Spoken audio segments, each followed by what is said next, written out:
Nós vamos estar lendo o boletim, né? Hoje o título é Decepção. E no Salmo 34, 19.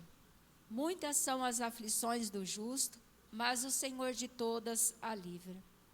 Decepção é um sentimento de tristeza, frustração e desapontamento por uma situação inesperada ou por um mal que estejamos vivendo.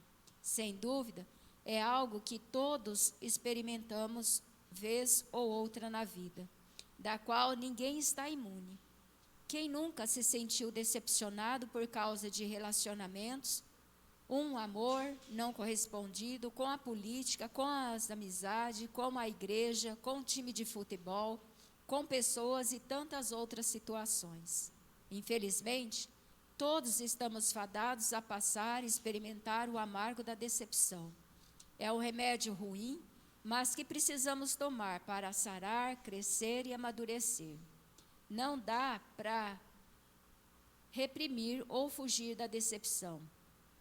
Já percebeu que procuramos blindar nossos filhos de passarem pelas frustrações da vida?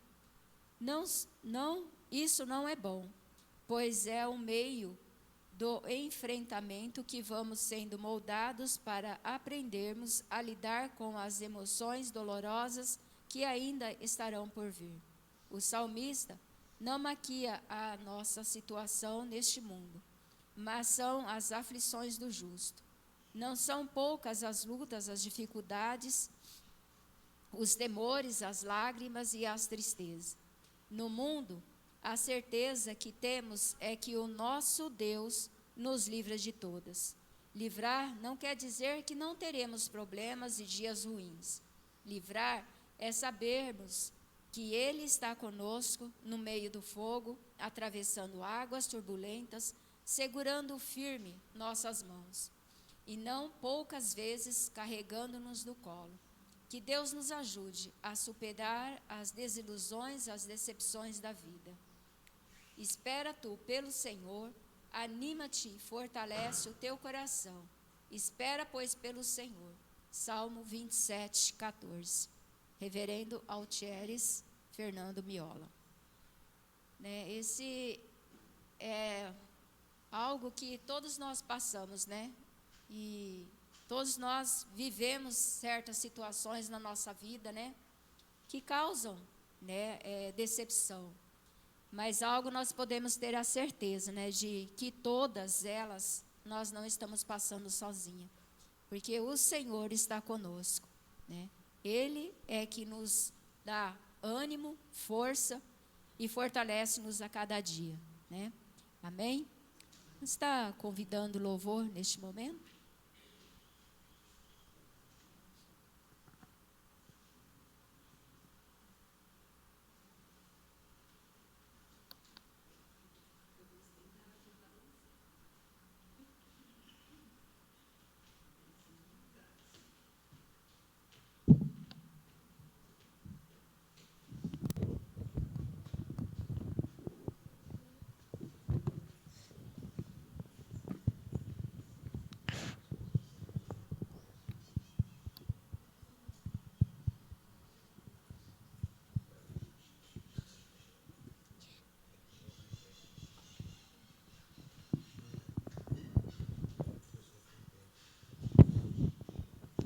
De pé, por favor.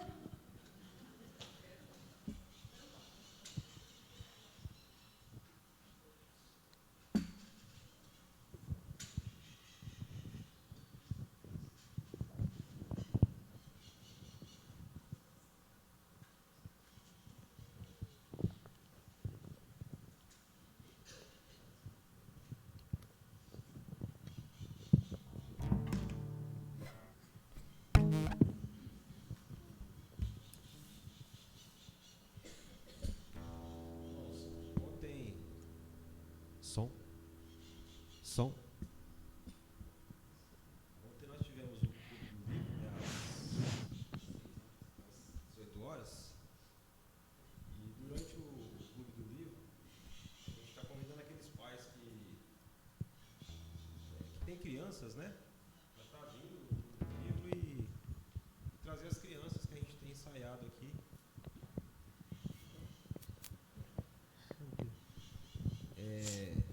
crianças, né?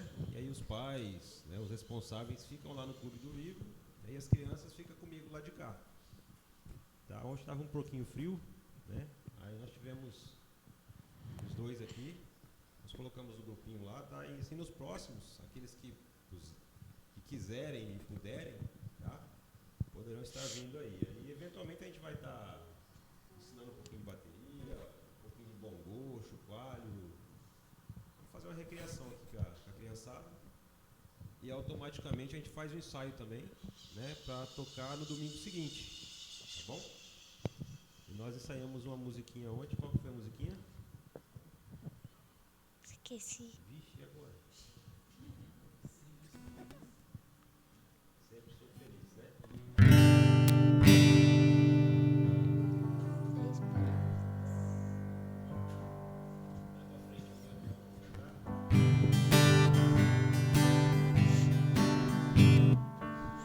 Vento fora, alto, baixo, sempre sou feliz. Vento fora, alto, baixo, sempre sou feliz. Aqui Jesus entrou, coração limpou.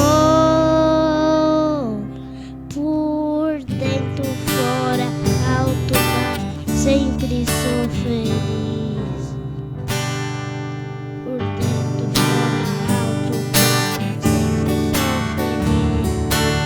Dentro, fora, alto, baixo, sempre sou feliz. Aqui Jesus entrou, o coração limpou. Por dentro, fora, alto, baixo, sempre sou feliz. Amém? Amém. Sentar? Ô pai.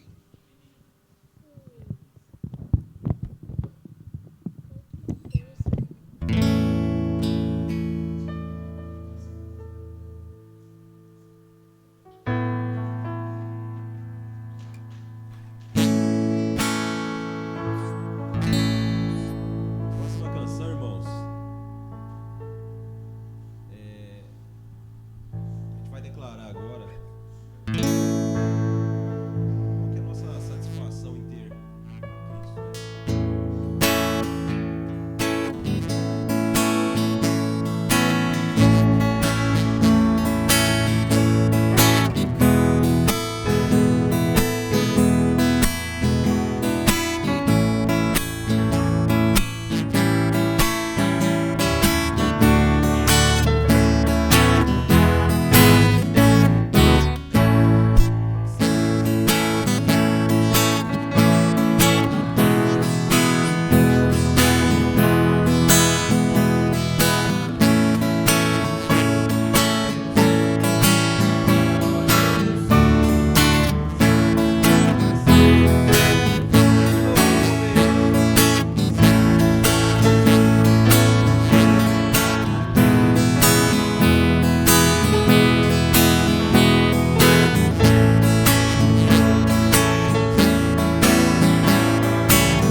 Próxima canção, irmãos. Dar a glória a quem tem direito à glória, né?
Deus e Pai, muito obrigado, ó Pai, por este domingo maravilhoso, Senhor, que o Senhor nos permite estar aqui, Senhor, para louvar e engrandecer o Seu nome, Senhor. Abençoe, Senhor, essas crianças que puderam estar aqui, Senhor, hoje louvando e engrandecendo o Seu nome, Senhor. Abençoe logo mais os professores que estarão à frente, Senhor, ministrando um pouquinho de Tuas palavras aos nossos corações. Em nome de Jesus é que eu te agradeço, Senhor. Em nome de Jesus. Amém.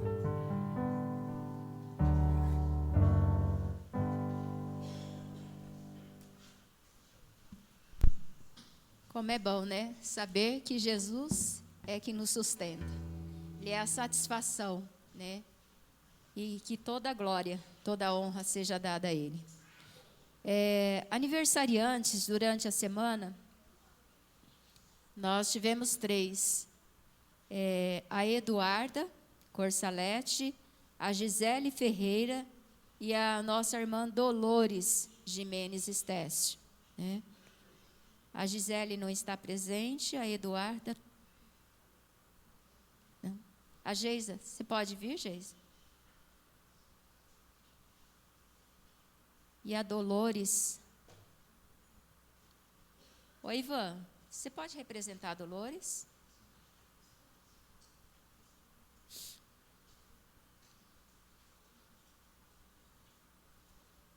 Pedi que a Solange estivesse orando por essas vidas, agradecendo a Deus, né? Por essas vidas que completaram mais um ano.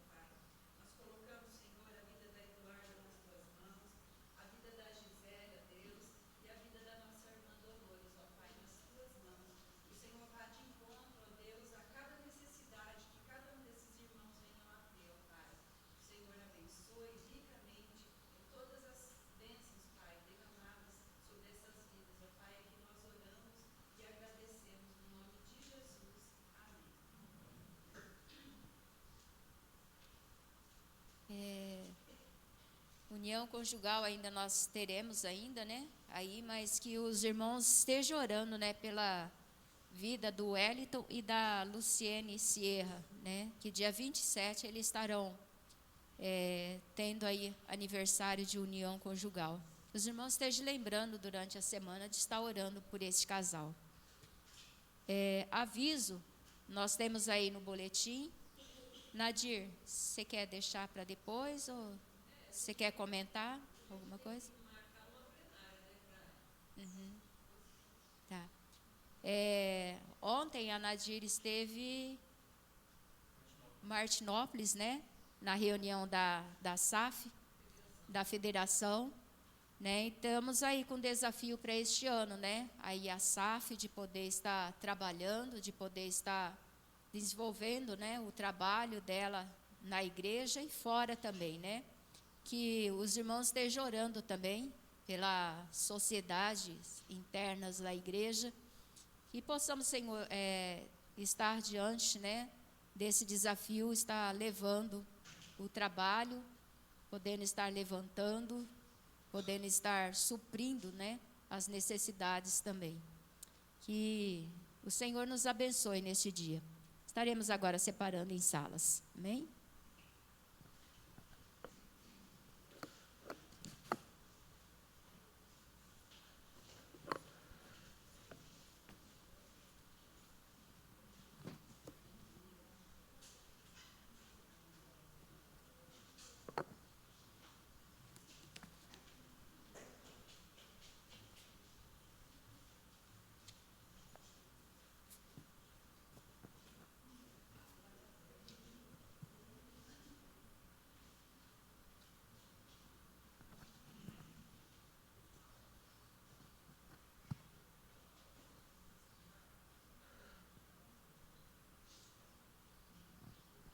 Bom dia, graça e paz, em nome do Senhor Jesus.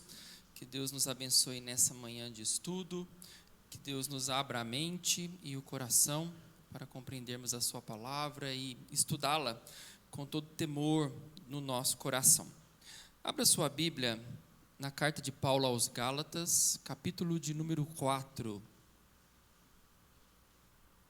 Gálatas, capítulo de número 4. Na semana passada, a gente viu dos versículos 1 a 11, e Paulo, ele faz uma comparação quando ele ensina que o herdeiro, quando ele ainda é menor, ele nada se difere de um escravo, porque apesar de ele ser herdeiro de todas as bênçãos e heranças do pai, ele ainda vive sob o cuidado de tutores, administradores, de curadores, porque ele ainda é menor de idade. Então, Paulo usa essa imagem bastante comum para os tempos em que ele escreve, para ensinar que da mesma forma, nós também, antes de Cristo, estávamos sob os cuidados desse mundo mau e pecaminoso. Paulo usa uma expressão que fora traduzida como rudimentos do mundo, que é uma palavra grega que significa estoiquia,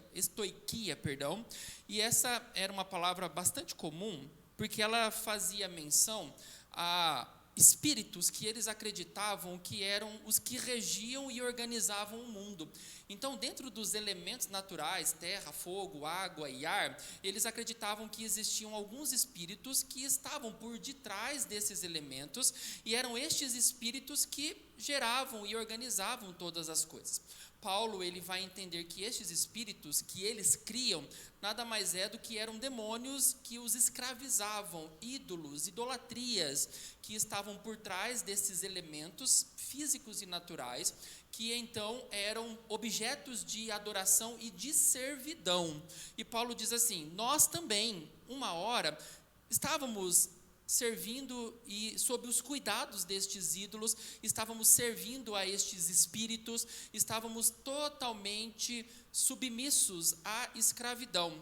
Mas em Cristo, e aí Paulo fala, na plenitude do tempo, ou seja, no tempo exato na história, Deus enviou o seu Filho, e porque Ele enviou o seu Filho, nós não somos mais escravos, não estamos mais sob os cuidados de tutores, administradores ou curadores, porque agora nós somos filhos, nós somos maior de idade por causa de Jesus, já tomamos posse da herança que fora conquistado na cruz por nós.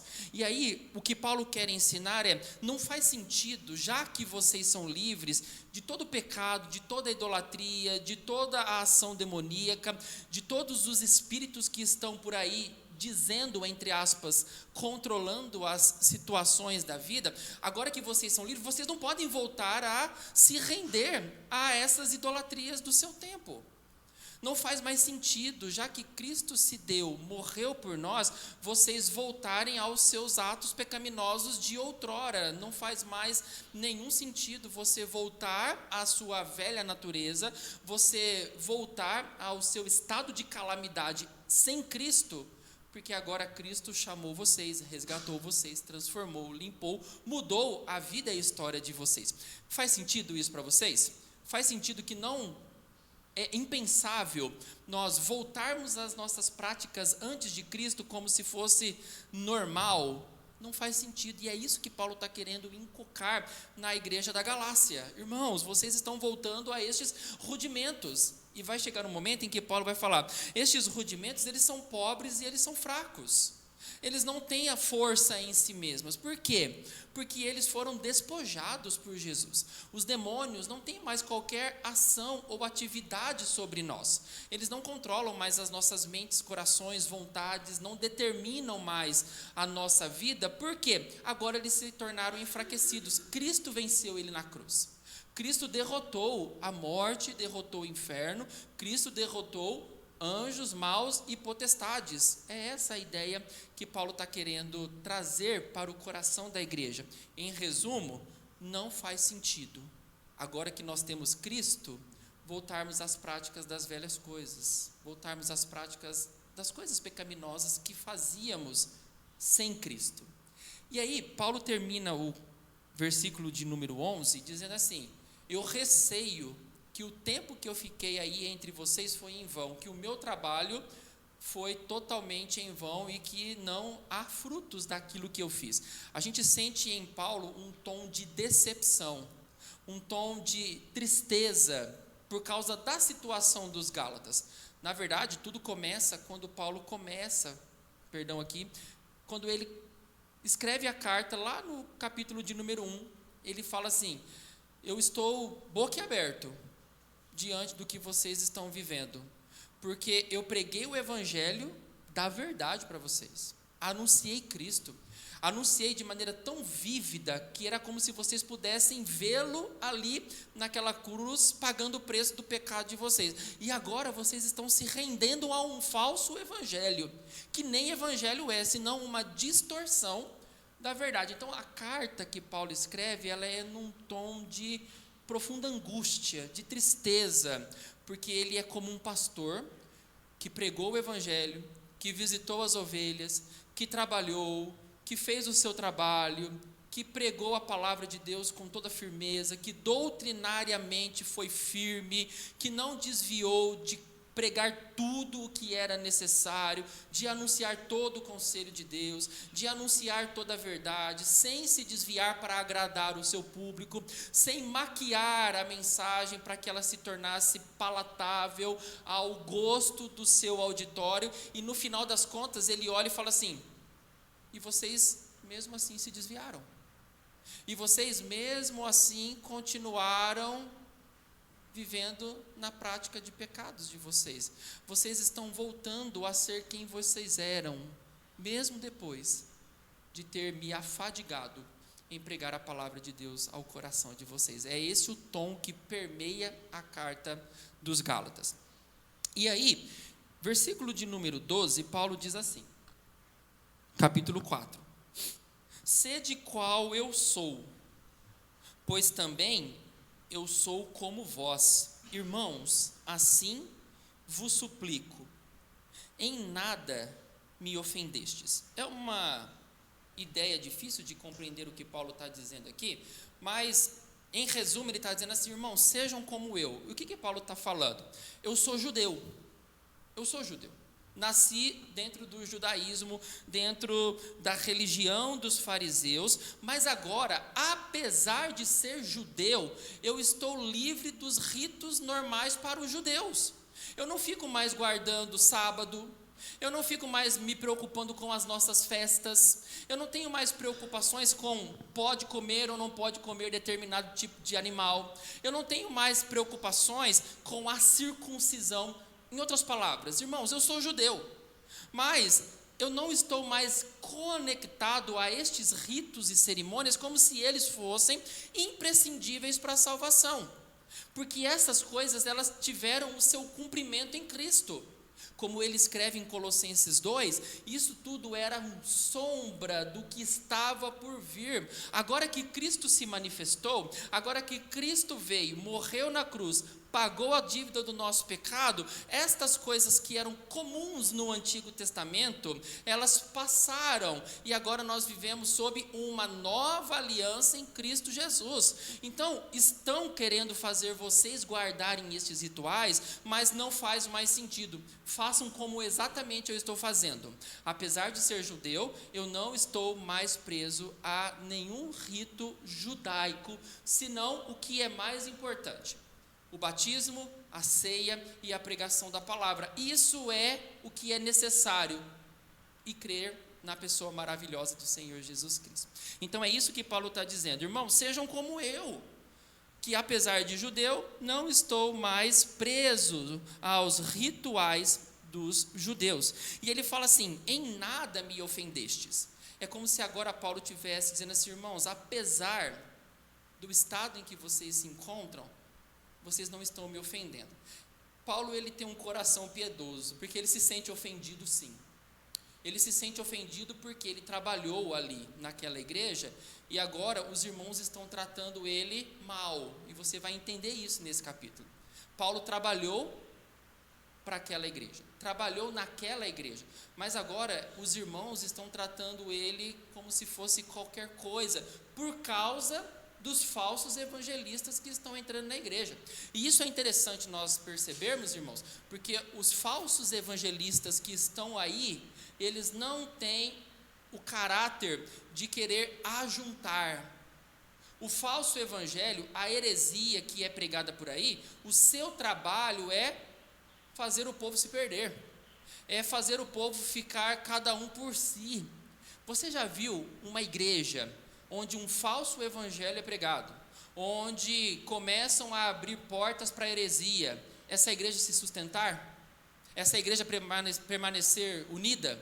Essa igreja permanecer ali firme no propósito, doutrinariamente forte? Não fica, porque quando a heresia entra na igreja, o seu trabalho é dividir o povo. Por quê? Uns vão dizer que preferem isso, outros vão dizer que preferem aquele outro, e aí o que é mais fácil fazer? Um se levanta como líder, faz a igreja dividir, abre uma portinha, abre uma igreja para ele, põe o nome de igreja evangélica lá, qualquer coisa, e divide a igreja. E é isso que Paulo está falando. Vocês não me ofenderam, mas na verdade ele está ofendido, mas ele está tendo um coração sendo tratado por Deus. E aí ele vai falar no versículo 13: e vós sabeis que vos preguei o evangelho a primeira vez por causa de uma enfermidade física. O que Paulo está querendo dizer aqui é que ele foi para a região da Galácia, na igreja dos Gálatas, não porque ele quis, mas porque Deus usou os seus próprios meios de fazer Paulo ficar lá. Paulo provavelmente estava de passagem, ele não ia parar em Galácia, ele não ia parar nessa cidade, ele estava de passagem, mas ele diz: mas eu precisei aportar aqui, eu precisei ficar aqui com vocês, porque eu estava enfrentando uma enfermidade física, eu estava com problemas de saúde, e eu não tive opção, senão parar aqui na cidade de vocês. E versículo 14: e posto que a minha enfermidade na carne vos foi uma tentação, contudo não me revelastes desprezo nem desgosto, antes me recebestes como anjo de Deus, como o próprio Cristo Jesus. Nós vamos entender, irmãos, que a doença física a que Paulo se refere faz menção a um problema de olhos, porque ele vai falar depois que, se fosse possível, vocês tinham arrancado os olhos de vocês e me dado. Então Paulo, ele estava vivendo algum problema, alguma enfermidade relacionada à sua visão, não sabemos qual é. Alguns vão até dizer que pode ser que essa seja o espinho na carne, mas apenas conjecturas, apenas suposições que não sabemos o que é. Mas aqui Paulo, ele diz: eu fiquei aí porque eu tive um problema físico. E é interessante que esse problema físico que Paulo teve poderia levar os Gálatas à tentação. Ou seja, que tipo de tentação? Poderia ser: mas você não é um apóstolo? Você não é alguém que Deus separou?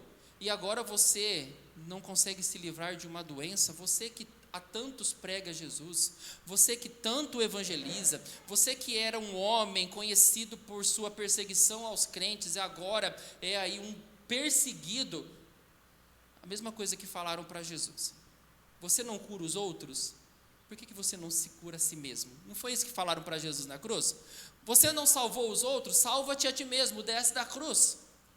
Pode ser essa a ideia de tentação. Isso prejudicou, entre aspas, a pregação do evangelho de Paulo ali, porque poderiam haver estes questionamentos sobre Paulo. Você não é o grande pregador? Por que você está doente? Não é isso que a gente ouve muitas vezes aí, irmãos? Você é crente? Por que você está doente? Você não vai na igreja?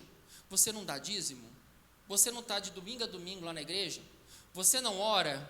Você não lê a Bíblia? Crente não pode ficar doente. Não é as coisas que a gente ouve por aí?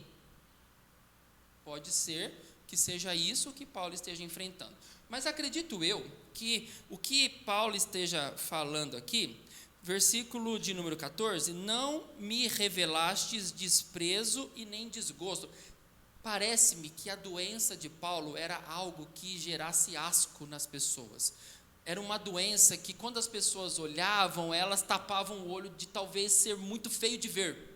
Paulo pudesse estar desfigurado por causa dessa doença, talvez com inflamações, talvez alguma coisa que, quando as pessoas olhassem para ele, sentissem uma aversão, sentissem vontade de vomitar ao ver o estado em que ele se encontrava. E Paulo fala: mesmo quando vocês me viram no pior estado que o homem poderia estar, vocês não ficaram desgostosos quanto a mim, mas vocês me receberam como se fosse o próprio Senhor Jesus Cristo no meio de vocês. Vocês me receberam com tamanho amor, com tamanho cuidado, que nem a minha doença, por mais asquerosa que ela fosse, fez com que vocês me rejeitassem. Pelo contrário, vocês me receberam com tanto carinho e cuidado, que eu precisei ficar aqui entre vocês e falar do Evangelho de Jesus Cristo para vocês. Não era o meu propósito parar aqui, mas o Senhor, por meio dessa enfermidade, me colocou com propósitos. Os meios que Deus usa são maiores e melhores do que nós. São maiores e melhores do que eu e você. Os meios que Deus usa para que o Evangelho chegue aos corações. E aí, versículo 15. Depois de falar que a igreja o recebeu tão bem, apesar do estado em que ele se encontrava, versículo 15. Que é feito, pois, da vossa exultação? Em outras palavras, por que vocês perderam a alegria em estar comigo? Por que vocês estão me tratando mal? Por causa desses falsos evangelistas que agora estão no meio da igreja? Porque eles estão falando mal de mim e vocês estão acreditando? Porque vocês estão agora ouvindo um evangelho pervertido e aí vocês estão me questionando como pregador do evangelho? É isso que Paulo está querendo tratar com o coração da igreja dos Gálatas. Vocês me receberam muito bem. Agora que os falsos profetas entraram na igreja, estão falando mal de mim, estão falando que eu sou um apóstolo de segunda categoria, e aí vocês estão ouvindo eles e estão me desacreditando e me tratando mal, estão me rejeitando. O que aconteceu? Qual é o problema de vocês para comigo? E ele continua, versículo 15: pois eu vos dou testemunho de que, se possível fora, teríeis arrancado os próprios olhos para mos dar. E aí Paulo diz: foi tão bom a recepção que eu tive, vocês estavam tão preocupados comigo, com a minha doença, com a minha enfermidade, que, se fosse possível, vocês me davam os olhos de vocês para que eu ficasse bem. Vocês doariam os seus órgãos para que eu pudesse sair dessa sarado e curado. Versículo 16: tornei-me porventura vosso inimigo por vos dizer a verdade? E aqui nós temos uma verdade do nosso tempo. Quando a igreja fala a verdade contra o pecado, o que fazem com a igreja? Perseguem. Não é isso que a gente tem vivido, Geisa? Quando a igreja se levanta como uma voz proclamadora da verdade do evangelho, o que o mundo está fazendo contra a igreja? Não quer ouvir. E sabe por quê? Porque a verdade mexe com o nosso pecado. A verdade mexe com os nossos pecados secretos, ocultos, com os pecados que a gente não quer largar. Quando a gente vai para a Bíblia, para a palavra de Deus, a palavra de Deus tem o caráter de ferir eu e você, porque ela vai vasculhar os escombros de dentro do nosso coração, aquelas coisas que a gente guarda, que a gente não quer que ninguém mexa. O evangelho vai até esse lugar e provoca ferida, e Paulo está falando isso para eles. Eu falei a verdade para vocês e agora vocês não querem ouvir mais? Está doendo?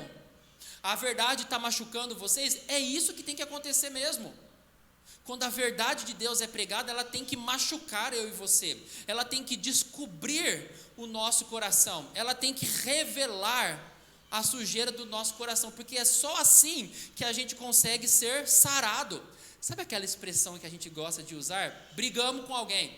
Vamos colocar uma pedra em cima e vamos esquecer? Funciona? Esse negócio de pôr uma pedra em cima do problema funciona? Funciona, seu João? Eu acho que não funciona. E sabe por quê? Porque você vai colocar pedra em cima do problema, quando você tirar a pedra, o que vai ter lá?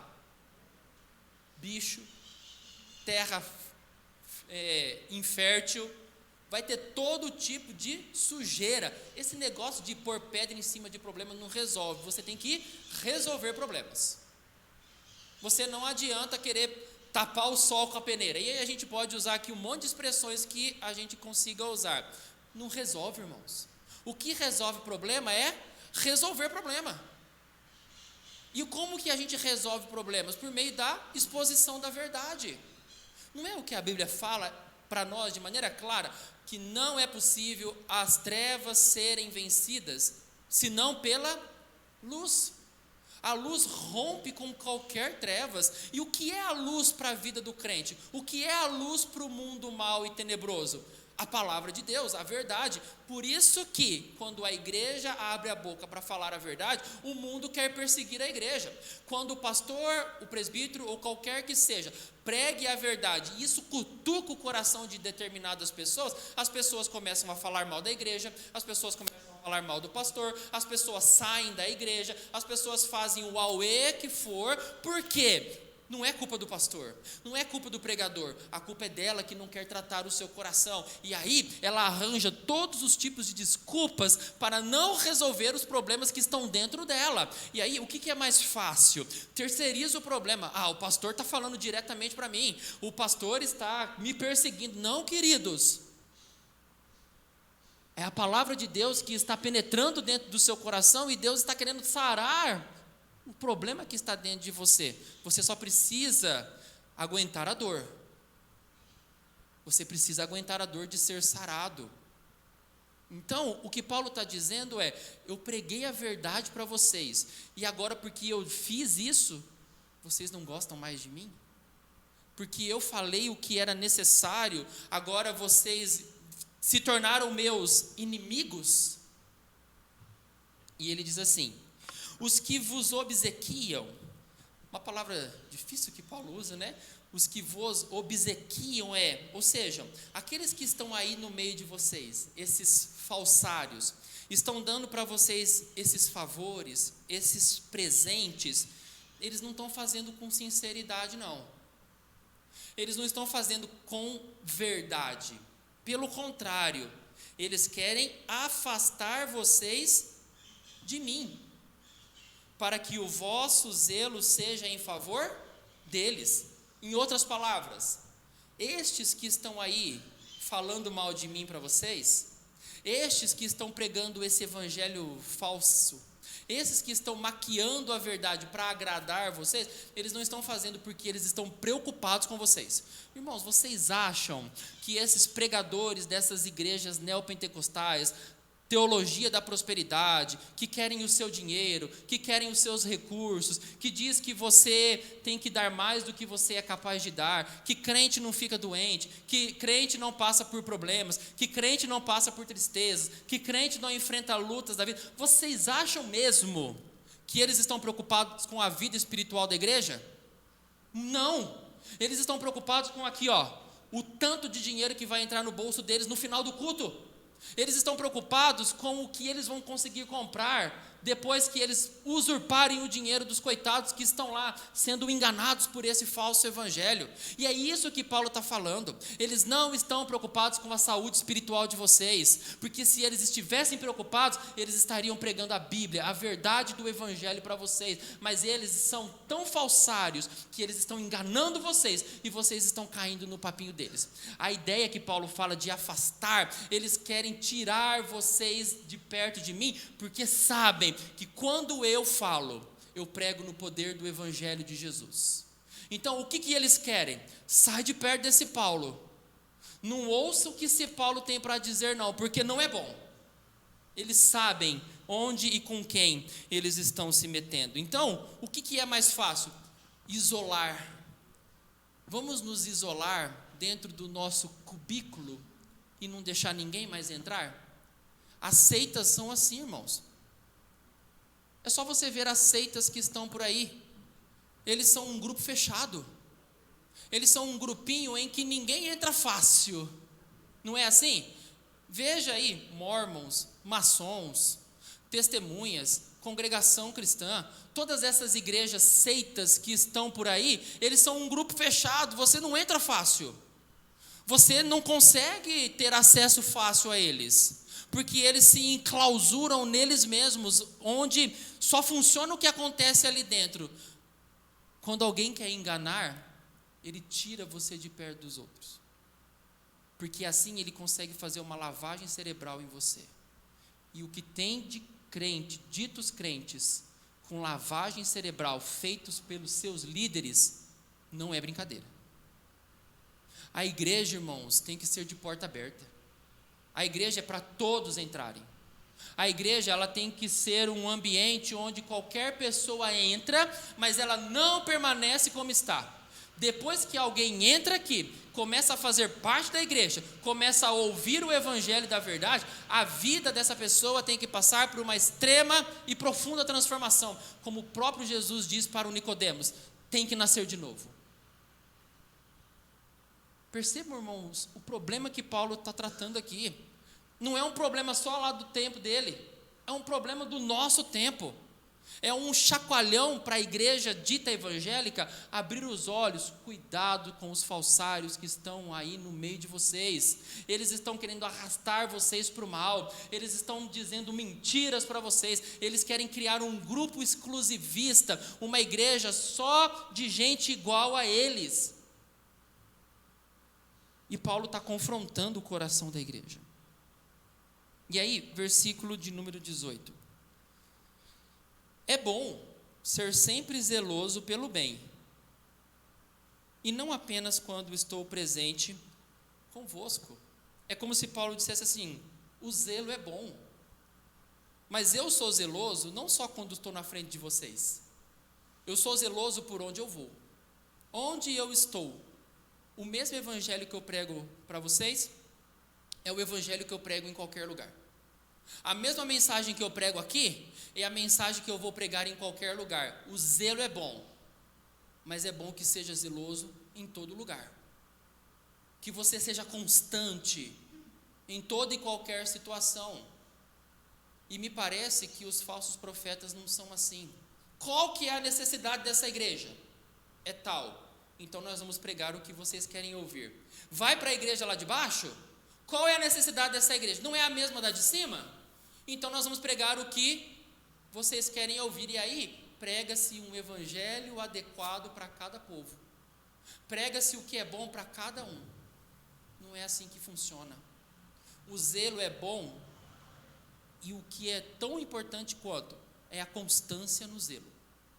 É você ser a mesma pessoa em qualquer lugar. É você pregar o mesmo evangelho, seja onde for. E aí, o versículo 19, Paulo abranda o que ele está dizendo, quando ele chama de meus filhos. Paulo, ele tem um terno carinho e amor pela igreja dos Gálatas. Paulo, ele tem amor pelos irmãos que estão ali naquela igreja. E ele diz: meus filhos, por quem, de novo, sofro as dores de parto, até ser Cristo formado em vós. Aqui Paulo está ensinando para nós qual que é o preço da evangelização. Qual que é o preço de se pregar o evangelho. Paulo compara a pregação do evangelho, o preço da pregação do evangelho, como gerar filhos. E para as mulheres que estão aqui, gerar filhos dói. Dói.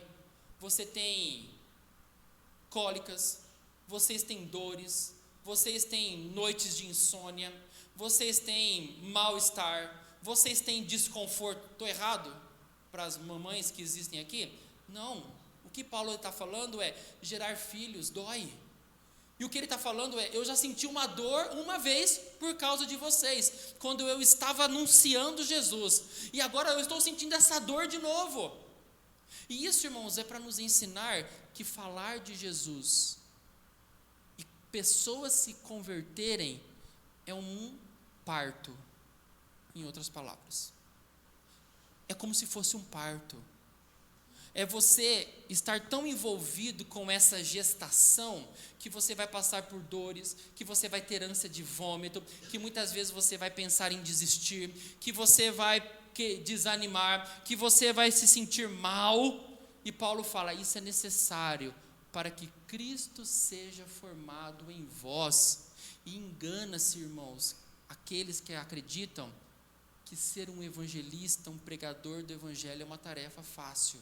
É fácil para aqueles que querem enganar, para aqueles que querem usar o povo, para aqueles que querem usurpar os bens do povo. Para esses é fácil, porque se o Valdo não me serve, o Valdo que pode ir embora. Mas gerar filhos que permaneçam, que sejam frequentes, que amem a Cristo e que Cristo seja formado dentro deles, dá trabalho. E Paulo está falando isso, irmãos, o evangelho que eu preguei é para que Cristo cresça dentro de vocês, e isso me causa muitas e muitas dores.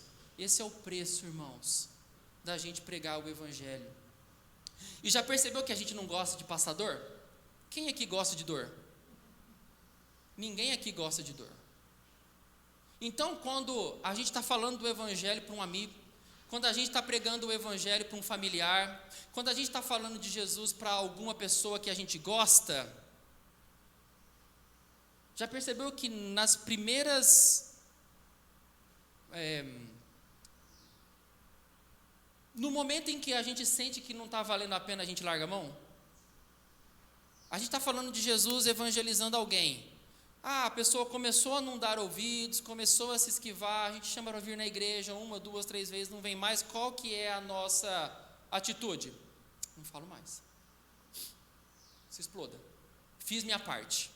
Não é assim que a gente faz? E aí a gente fica com um sentimento de consciência tranquila. Fiz o que podia. Olha, fiz o que deu. Fez não. Fez não. Porque, segundo Paulo, quando você vai evangelizar alguém, é dor de parto que você sente por essa pessoa. É uma dor de ver Cristo sendo gerado na vida daquela pessoa. É uma dor de ver o evangelho transformando a vida de alguém.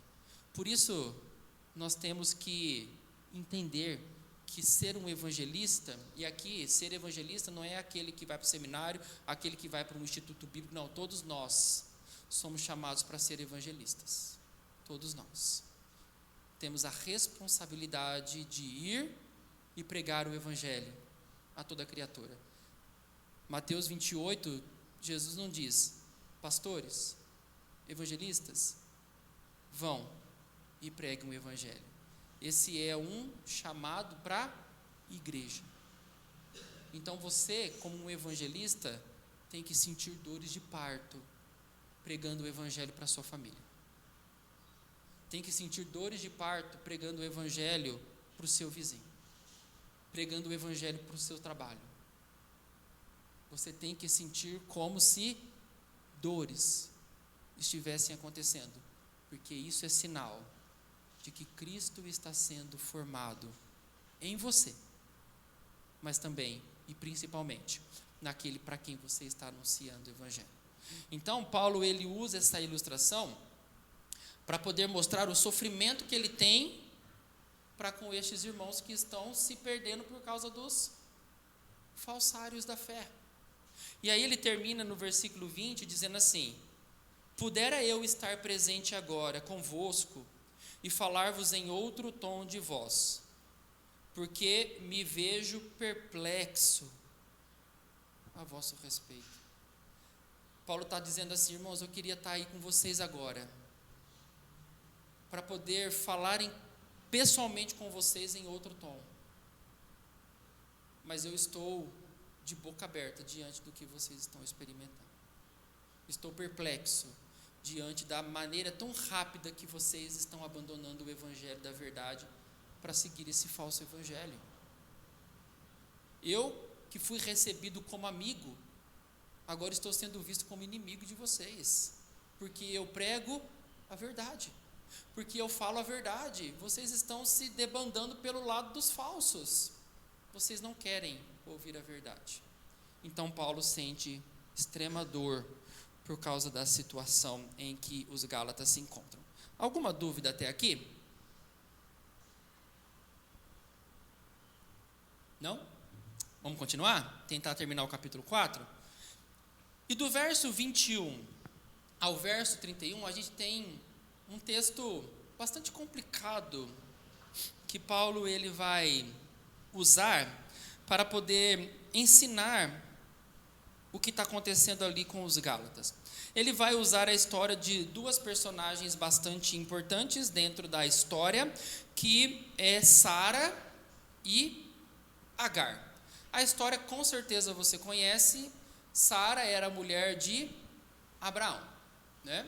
E Abraão, ele recebeu de Deus uma promessa de que ele teria um descendente legítimo com a sua mulher. Quando Abraão e Sara perceberam que parecia demorada a promessa, quiseram dar um jeitinho brasileiro, apesar de não serem brasileiros. Quiseram dar um jeitinho. E qual foi o jeitinho de Abraão e Sara? Olha, eu acho que não vai rolar. Então, tenha relações sexuais com a nossa concubina, com a nossa serva, e o filho que gerar dela dentro da nossa casa será tido como filho. E quem nasceu? Ismael. E quando nasceu Ismael, Deus disse: nananina, errado, não é isso que eu prometi. Eu não mandei ninguém me dar ajuda. Deus precisa de ajuda? Mas já percebeu como que a gente gosta de ajudar Deus? Como que a gente gosta de meter o dedo onde a gente não é chamado? É exatamente o que Abraão e Sara estão fazendo. Vamos dar um empurrão? Quem sabe Deus não dá uma mãozinha para nós aqui? Para de querer colocar a mão onde você não foi chamado. Porque toda vez que a gente mete a mão onde não é chamado, a gente só faz burrada. E aí, Paulo ele vai usar essa ilustração para poder trazer ensinamento. Ele diz assim, versículo 21. Dizei-me, vós, os que quereis estar sob a lei. Em outras palavras, vocês que querem guardar os rituais judaicos, vocês que querem guardar a circuncisão, vocês que querem guardar as festas, vocês que querem guardar o sábado, vocês que querem guardar a dieta dos judeus, vocês que querem estar sob a lei, acaso não ouvis a lei? É como se Paulo, irmãos, estivesse dizendo aqui, sim, antes da lei, antes de Moisés, veio Abraão. Vocês estão isolando Abraão para poder começar a ter vida cristã só a partir de Moisés. E Paulo não está colocando Moisés e Abraão numa briga. Ele está dizendo que antes da lei ser instituída, houve a promessa. E vocês querem viver só pela lei e se esquecem que vida cristã se vive a partir da promessa. A lei, quando ela entrou, ela foi um instrumento da promessa. A gente já viu isso no capítulo 3. A lei, ela não entrou no contrato, mas ela entrou como um instrumento dentro do contrato que Deus fez com Abraão. E qual é o objetivo da lei? Mostrar que você é um pecador. Mostrar o pecado que você comete. A lei te mostra onde você está errando. E aí, Paulo está dizendo assim, vocês que querem viver sob a lei, não ouviram sob a lei? Vocês não entenderam que antes da lei tem Abraão? E é por isso que Paulo usa muito Abraão, para poder mostrar que a nossa salvação é por meio da promessa, por meio da fé, por intermédio da graça, e não por meio de guardar lei, e não por meio de viver em obediência à lei, porque ninguém obedece à lei a ponto de se salvar. A gente sabota a lei, a gente corrompe a lei, a gente tenta arranjar, a Laura ali que é advogada, como que a gente gosta de pegar a lei e destrinchar ela. Vamos achar que um lugarzinho na lei que vai pender para o nosso lado, que vai dar para nós uma margem para a gente poder arranjar lugar de erro. A gente é assim. Mas aí Paulo está falando, irmãos, vamos nos lembrar da promessa que é anterior à lei. Ele diz assim, versículo 22, pois está escrito que Abraão teve 2 filhos, um da mulher escrava e outro da livre. Mas o da escrava nasceu segundo a carne, o da livre mediante a promessa. Aqui é a história que você já conhece. O da escrava nasceu segundo a intenção da carne, segundo o propósito deles. Mas Isaac nasceu mediante a promessa. Estas coisas são alegóricas, porque estas mulheres são duas alianças. E quando a gente vai para essa palavra que Paulo usa, alegoria, a gente tem um problema quando a gente não entende o que Paulo está falando aqui.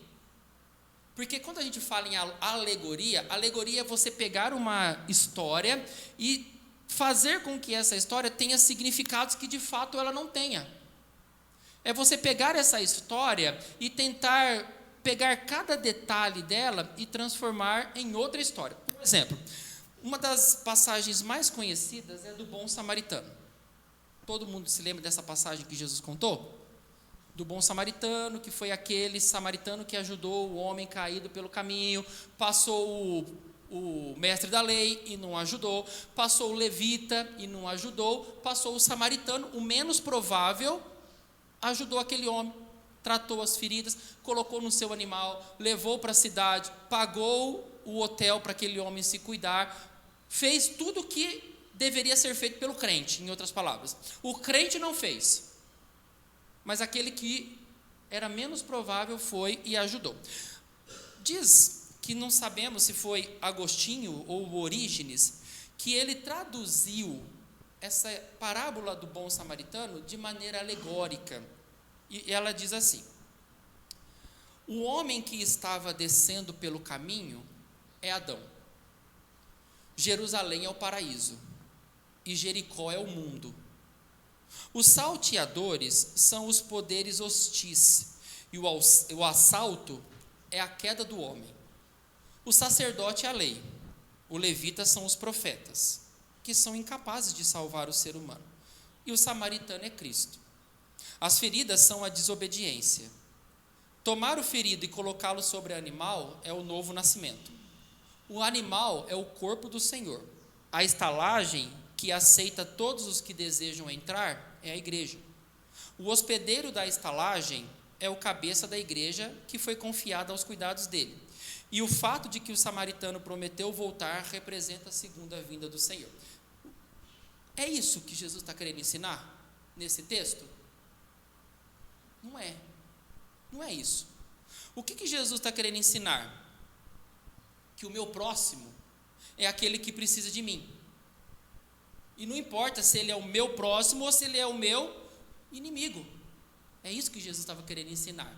A alegoria é quando você pega textos e tenta esmiuçar como se ele tivesse detalhes ocultos que precisam descobrir. Lembra-se quando eu comecei a série Vencendo Gigantes? O que é uma alegoria? Você é Davi. A pedra é Jesus, que você atira, e a pedra vai derrubar o gigante, seja qual for o seu problema, suas crises, seu trabalho, seu inimigo, seu vizinho. Isso é alegoria, e é o que a gente mais encontra sendo pregado aí. Pega-se detalhes dos textos, narrativas bíblicos e tenta ajustar de acordo com os propósitos e os interesses. O texto, como a gente viu aqui, de Agostinho ou de Orígenes, não tem nenhuma heresia, mas não é isso que o texto quer falar. E aí Paulo fala, agora essas duas mulheres, Sara e Agar, é uma alegoria. Não é essa a expressão de fato. Ele está dizendo que isso é uma tipologia, e tipologia existe.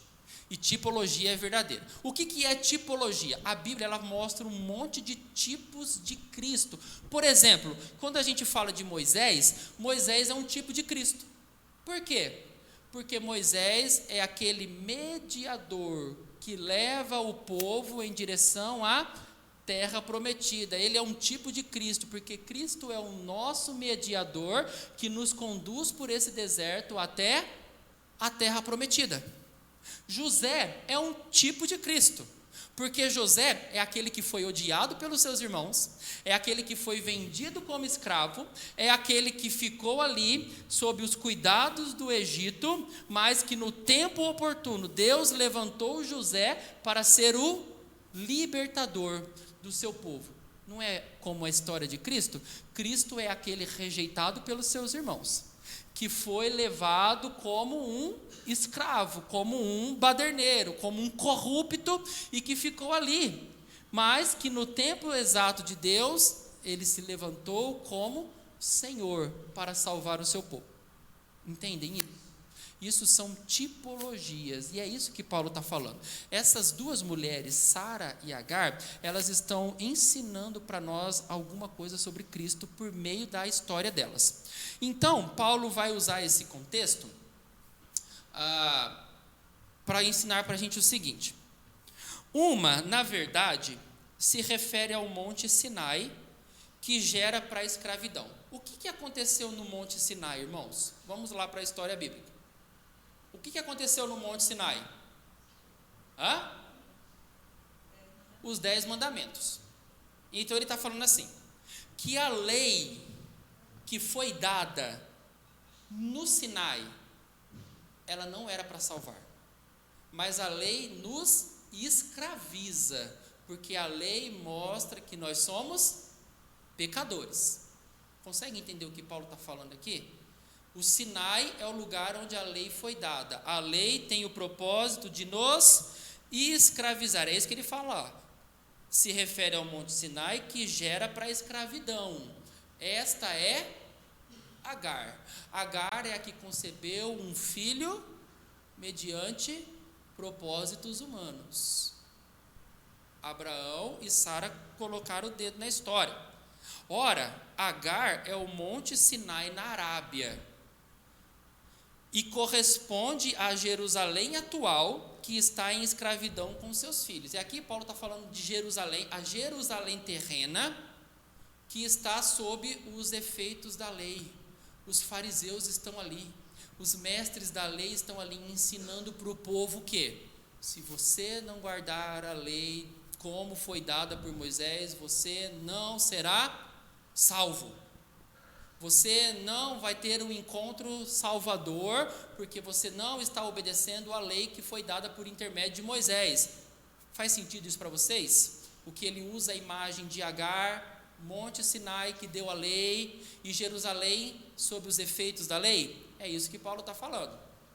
E aí ele vai se contrapor, versículo 26. Mas a Jerusalém lá de cima, agora ele não está falando da Jerusalém terrena, ele está falando da Jerusalém celestial, que vem de Deus sobre nós.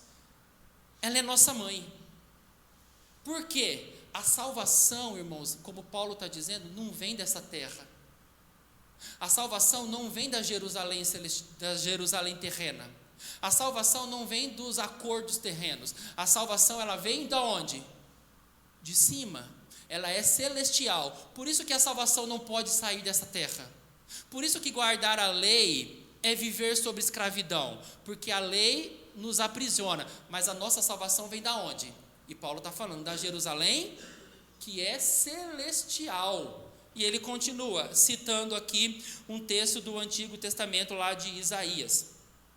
Alegra-te, ó estéril, que não dás a luz. Ele está fazendo menção de quem? Quem é essa estéril que não dá a luz? Sara. Ele está falando, usando o texto de Isaías. Alegra-te, ó estéril, que não dás a luz. Exulta e clama, tu que não estás de parto, porque são mais numerosos os filhos da abandonada que os da que tem marido. Ele está se referindo o número dos que Deus vai levantar por meio da descendência da estéril é muito maior do que o número dos filhos que fora feito por intermédio de mãos humanas. Então ele está querendo ensinar que nós somos filhos, descendência de quem? De Agar? Não, nós somos filhos da descendência de Abraão e Sara, da onde veio Isaque. E aí, versículo 28, vós, porém, irmãos, sois filhos da promessa como Isaque. Glória a Deus por isso. Somos filhos da promessa, somos filhos de Deus, somos descendência de Cristo. Como, porém, outrora, o que nasceu segundo a carne perseguia ao que nasceu segundo o Espírito, assim também agora. A gente não encontra em nenhuma passagem bíblica o que Paulo está falando, de maneira explícita. Ou seja, a gente não encontra Ismael perseguindo Isaque, a descendência dos ismaelitas perseguindo a descendência de Isaac. Mas o que ele está falando aqui? Provavelmente ele esteja se referindo ao texto de Gênesis 21. Você pode abrir comigo lá? Gênesis 21.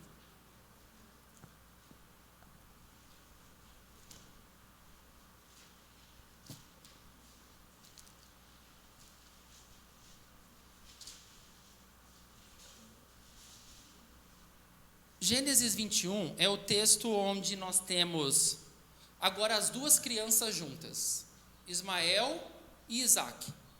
Eles nasceram e agora eles estão crescendo juntos. Versículo 8 de Gênesis 21. Isaac cresceu e foi desmamado. A criança desmamava ali alguma coisa em torno de uns 3 anos de idade. Essa era a estimativa de que uma criança era desmamada. Ele cresceu e ele foi desmamado. Nesse dia em que o menino foi desmamado, deu Abraão um grande banquete. Vendo Sara que o filho de Agar, a egípcia, o qual ela dera à luz a Abraão, caçoava de Isaque. Disse a Abraão: rejeite essa escrava e seu filho, porque o filho dessa escrava não será herdeiro com Isaque, meu filho. Pareceu isso muito penoso aos olhos de Abraão por causa de seu filho. Disse, porém, Deus a Abraão: não te pareça isso mal por causa do moço e por causa da tua serva. Atende a Sara em tudo que ela te disser, porque por Isaque será chamada a tua descendência. Mas também do filho da serva farei uma grande nação, por ser ele teu descendente. Levantou-se, pois, Abraão de madrugada, tomou pão e um odre de água, pô-los às costas de Agar, deu-lhe o menino e a despediu. Ela saiu andando errante pelo deserto de Berseba. A palavra que eles usam ali para falar o que o Ismael fazia com Isaac, caçoar, essa palavra que eles usam ali, eles entendem que traz consigo a ideia de perseguir. Em outras palavras, quando Ismael, que era o mais velho que Isaac, ficava fazendo ali traquinagens, ele entende que essa era uma ideia de perseguir a Isaac. E aí, Paulo ele fala assim: este menino que nasceu segundo a carne, persegue, caçoa o que nasceu segundo o Espírito, e assim acontece até agora. Em outras palavras, irmãos, o que Paulo está ensinando? Que os filhos de Deus, legítimos, descendentes, eles sempre vão ser perseguidos por aqueles que não são filhos. A igreja sempre vai ser perseguida pelo mundo. Os filhos de Deus, que nasceram do Espírito, sempre vão ser perseguidos pelos filhos da carne. Não é isso que a igreja experimenta, irmãos? A igreja não sofre perseguição? A igreja não sofre oposição? Pode ser que a gente nunca venha a sofrer uma oposição como alguns outros países. Oposição de levar a gente para a morte, de querer cortar a nossa cabeça, de tirar os nossos filhos, de querer nos fazer escolher entre Deus e os ídolos, os falsos deuses. É possível que talvez isso nunca aconteça, mas a igreja sofre perseguição ideológica, porque eles dizem: se a igreja falar contra a homossexualidade, vai ter problema. Se a igreja falar contra aborto, a igreja tem problema. São as perseguições do nosso tempo, que querem nos fazer calar. Por quê? Porque eles não querem ouvir a verdade. E não é a minha verdade. Não é a verdade da Igreja Presbiteriana do Brasil. É a verdade da Palavra de Deus. E aí o que Paulo está dizendo? Os filhos legítimos descendentes, que nasceram segundo o Espírito, estejam sempre preparados para que vocês enfrentem oposição. Porque os que nasceram segundo a carne vão perseguir os que nasceram segundo o Espírito. Contudo, o que diz a Escritura? Final do versículo 30. lança fora a escrava e seu filho, porque de modo algum o filho da escrava será herdeiro com o filho da livre. Dizendo para mim e para você, vivam como filhos herdeiros e não aceitem o filho da escrava. É um chamado, irmãos, para mim e para você, a sabermos que nessa oposição nós não podemos conviver bem. A igreja está em guerra. A gente quer apaziguar as coisas, né, Marli? Não, vamos fazer uma igreja inclusiva, vamos fazer uma igreja que aceita todo mundo, uma igreja que não vai denunciar pecados. Vamos ser uma igreja que abre a porta, e aqui pode ter todo tipo de gente, e essas pessoas vão viver do jeito que elas acharem por bem, elas vão viver como elas acham que é certo. Não, Deus ama todo mundo do jeito que é, então vamos abrir a porta, vamos escancarar as coisas. O que a palavra diz? Lança fora, lança fora. Vocês não podem fazer amizade com o mundo. Não é o que o próprio Jesus diz? Porque aqueles que são amigos do mundo se tornam inimigos de Deus. Aí a gente tem que se posicionar. Nós somos amigos de Deus ou nós somos amigos do mundo? E é por isso que a Bíblia é recheada em dizer: nós estamos em guerra, nós estamos num confronto. E é por isso que Paulo escreve: estejam sempre preparados, vistam-se com a armadura de Deus para lutar contra o diabo. Estejam sempre preparados, porque há uma guerra, irmãos, e a igreja não pode ceder ao mundo. E ele termina então, versículo de número 31, e assim, irmãos, somos filhos não da escrava, e sim da livre. E Paulo termina esse capítulo de número 4, recheado de confrontos para a igreja. Nós somos filhos da promessa, filhos da herança, e nós estamos metidos numa guerra. Que a gente lute em favor do Evangelho, em favor do reino de Deus, em nome de Jesus Cristo. Amém? Que Deus nos ajude, que nós sejamos firmes, que a gente tape as brechas, para que os muros da igreja sejam fortificados pelo poder do Evangelho e do Espírito Santo. E mesmo que a oposição venha, nós estamos em nome de Jesus, preparados para o que está por vir. Que nós estejamos revestidos da nossa roupa de guerra, porque nós somos filhos da livre e não filhos da escravidão. Amém? Alguma pergunta? Não? Por favor.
que eles prometem o que o povo quer. Ué, quem não quer uma casa, né, Fábio? Vou agora rodear a casa. Essa casa aqui eu quero para mim, então eu vou rodear a casa porque Deus vai me dar. A não ser que o seu Serra faz um pix para mim, eu vou abrir minha conta e não vai ter nada diferente amanhã. Né? Então, consegue entender como que é falar o que o povo quer ouvir? Mas sabe qual é o problema? É a frustração. Porque amanhã o coitado vai abrir a conta e não vai ter o que ele esperava. E ele nunca vai ter aquela casa que ele tanto desejava. E aí, essas igrejas elas vão ter um sério problema. Porque elas vão ter que explicar para as pessoas por que não deu certo.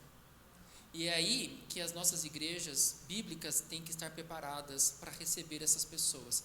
Porque elas vêm como para a igreja? Elas vêm machucadas. Elas vêm feridas pela religiosidade. E quantos não desanimam de igreja? E desistem de fé e de qualquer coisa relacionada a Deus e a sua palavra. O trabalho da igreja é grande. O campo missionário nosso é muito. Que Deus nos dê sabedoria para lidar com todas essas demandas e que a gente permaneça firme na palavra. A palavra nunca prometeu que a nossa vida aqui seria fácil, que a gente ia abrir a conta e ia ter dinheiro, que a gente ia ter as casas e carros e bens e pertences que a gente tanto deseja. Mas a palavra afirma que o Senhor sempre vai prover tudo o que é necessário para nós. Nunca vai faltar. Essa é a certeza que eu tenho. Eu posso não ter uma conta cheia de dinheiro, mas eu sei que aquilo que Deus me der vai ser o suficiente para eu poder viver. Eu posso não ter a minha casa dos sonhos, mas eu sei que é uma bênção ter um teto para eu poder repousar com a minha família. Então, fiquemos com essa verdade, né? Fiquemos com essa verdade que é a verdade da palavra de Deus. E se Ele resolver te abençoar, te dar o que você tanto quer, é bondade dEle, é generosidade dEle, por mim e por você.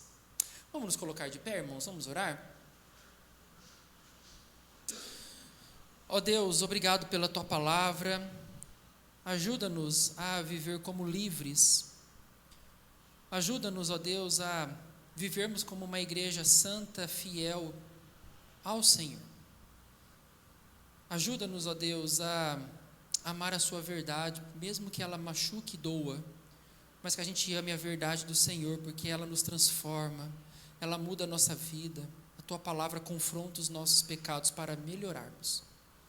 Que o Senhor, ó Deus, faça com que essa igreja seja uma igreja firme no Senhor, uma igreja bíblica, uma igreja pautada pela verdade, mesmo em meio à guerra que nós estamos, onde querem confrontar-nos, onde querem nos destruir, querem nos perseguir, mas que a gente permaneça no Senhor, porque Tu és o grande vencedor, e em Cristo nós somos mais do que vencedores.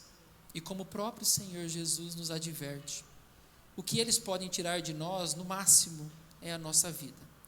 Mas a nossa alma está segura em Cristo para toda a eternidade.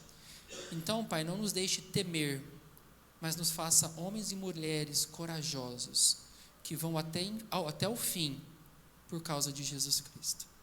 Que o Senhor, ó Deus, aplique essas verdades da Sua palavra no nosso coração.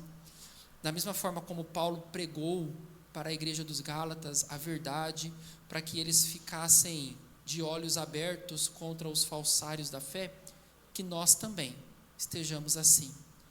E Deus, que o Senhor nos faça entender que evangelizar é um parto, é ver Cristo sendo gerado na vida do outro, é uma conversão sincera e verdadeira. Não nos deixe desistir nem desanimar, por mais difícil que alguém ou circunstâncias possam parecer, mas que a gente possa permanecer em Ti, anunciando a Tua palavra, pregando o Evangelho de Jesus Cristo. Deus, que o Senhor nos dê um bom domingo, que o Senhor abençoe nossas vidas e nos traga para o culto da noite, para esse tempo de comunhão, de adoração, de intercessão. Que o Senhor, ó Deus, junte o Seu povo, para que possam adorar e engrandecer a Ti e somente a Ti. É a oração que eu faço em nome de Jesus. Amém. Amém. Irmãos e irmãs, que Deus abençoe vocês. Um bom domingo, em nome de Jesus.